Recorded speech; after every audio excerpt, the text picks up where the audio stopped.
Jeffrey se soucie constamment de chaque petit problème dans sa vie. J'ai plus de batterie sur mon tel fichier.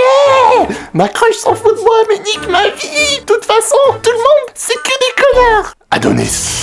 Adonis n'est pas affecté par les petites choses. Même un homme comme lui ne peut prévoir ou encore contrôler toutes les variables de sa vie. Plutôt que de laisser ses émotions prendre le dessus, il accueille chaque inconvénience comme une opportunité pour évoluer. Fut un temps où j'étais affecté par toutes les petites inconvéniences de l'univers. Il y avait plus de sucre pour mon lait, fâché. Coupure de courant au milieu de ma partie, fâché. Mais j'ai fini par me rendre compte que c'était quand même un gaspillage massif d'énergie. Et c'était surtout un comportement de gamine de 5 ans. Je veux dire, merde, je suis un homme. Je suis censé dompter mes émotions et utiliser ma logique afin de grandir et d'évoluer. Après tout, l'origine de la souffrance est généralement due au fait qu'on se soucie trop de choses sans importance. Mais pour quelle raison on se soucie autant de choses à la con? Eh ben, il y a plusieurs raisons. Déjà, on a ce besoin de contrôler notre vie. Est-ce que t'aimerais vraiment, genre, sortir et aller bosser sans savoir si t'allais être payé à la fin du mois? Forcément, ça fait peur, tu vois. Dans notre cerveau, on est programmé pour avoir ce désir de savoir exactement comment notre vie va se dérouler et de pouvoir la contrôler sous tous les aspects. Si je ne suis pas capable de déterminer si je vais pouvoir manger ce soir, forcément, je vais stresser. Forcément, je suis pas bien. On a juste ce besoin de savoir, ce besoin de contrôle qui cause cette souffrance à chaque fois qu'il y a une bosse sur ton chemin. Simplement parce que c'était pas prévu dans tes plans, que ça vient ruiner toutes tes attentes de ta journée et de ta vie.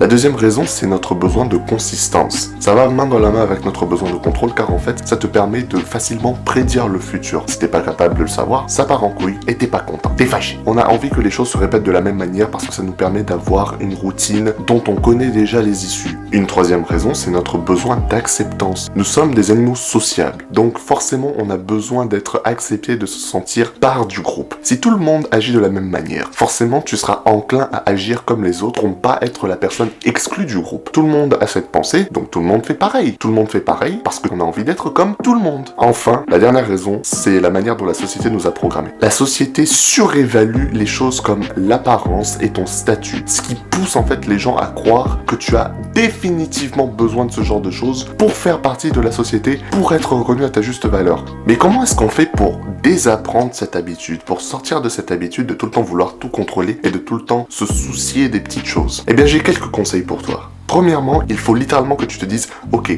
quelle est la chose qui importe le plus pour moi et pourquoi elle importe autant pour moi? Est-ce que c'est véritablement quelque chose dans lequel je devrais investir mon énergie ?» Challenge tes croyances, challenge ton esprit, challenge ta perception. Deuxièmement, quand c'est fait, il faudra que tu te concentres simplement sur les choses qui importent le plus et que tu laisses passer toutes les petites inconvéniences qui n'ont pas véritablement d'importance, qui sont simplement dues à un conditionnement social depuis ta naissance. Troisièmement, il faut que tu développes un état d'esprit qui te permet d'avancer. Un état d'esprit qui aime le challenge, qui le prend comme il vient et qui apprend de ses erreurs. Un état d'esprit qui te permet de grandir, d'évoluer et de devenir une meilleure version de toi-même. Quatrièmement, il faut que tu apprennes à t'aimer un peu plus. Il faut que tu t'entoures de personnes qui t'apprécient véritablement pour qui tu es. Comme ça, toi aussi, tu commenceras à voir les qualités de ta propre personne. Peu importe qui tu es, peu importe ce que tu fais. Et tu commenceras à aimer l'être que tu es aujourd'hui, plutôt que de penser à ce que tu pourrais être. Te soucier de toutes ces petites choses ne va te mener que à un dégoût de toi-même et à un manque de bonheur. Mais si tu appliques tout ce que je t'ai dit dans cette vidéo, ta vie n'en sera que meilleure.